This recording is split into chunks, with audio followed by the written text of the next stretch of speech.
Hello dear, ऋण लगेर नतिर्ने आफन्तहरू, साथीभाइहरू, महानुभावहरू, तपाईँलाई ऋण लिने बेलामा लाउन मलाई यस्तो पऱ्यो, गाह्रो पऱ्यो, यो पऱ्यो, त्यो पऱ्यो भनेर बहाना बनाएर दुःख देखाएर लगिसकेपछि 15 दिनलाई भनेर लगेको ऋण तिर्नु पर्दैन।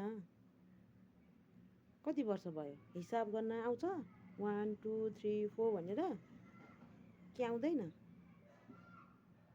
ऋण लिने बेलामा त म्याउ परेर नुन खाएको कुरा जस्तो भएको थियो। माग्ने बेलामा क्या दिने बेलामा त परेर बाटोमा भेट्दा नि बोल्दैनौ त।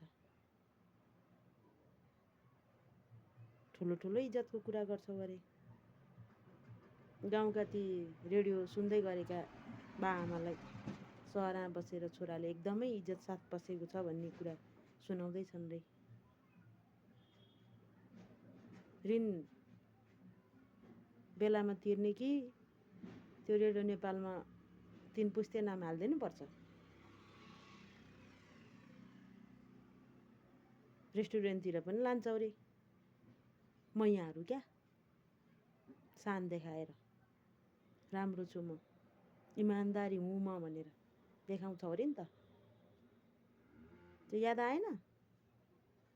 म यहाँलाई रेस्टुरेन्टतिर लिएर जाँदाखेरि कसैको ऋण तिर्नु छ, मैले बुझले कसैले मागिरहेको छ भन्ने कुरा सम्झना आउँदैन?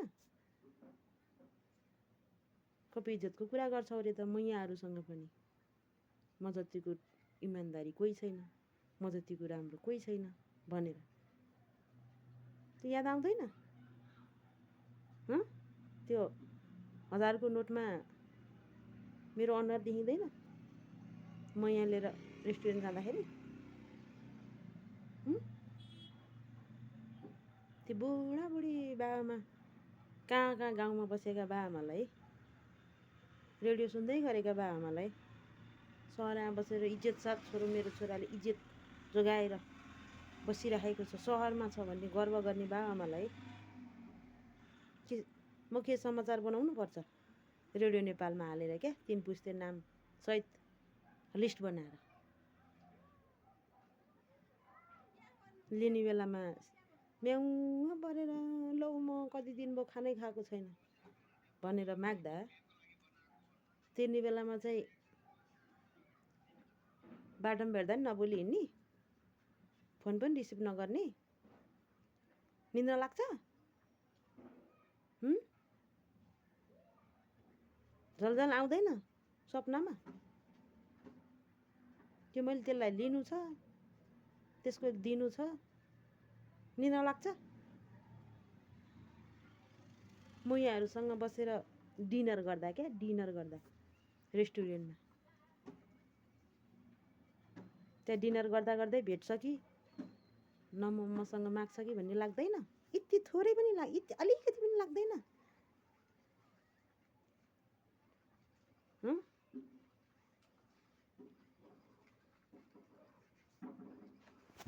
धन्यवाद साथीहरू। यसको लागि तपाईँहरूले कमेन्ट गरिदिनु के भन्नुपर्छ मैले अझ डोज। अहिलेलाई यति डोज भए पुग्यो। डोज क्या डोज, चाह्यो भने फेरि अर्को डबल डोज पनि हाल्छु मैले। By by.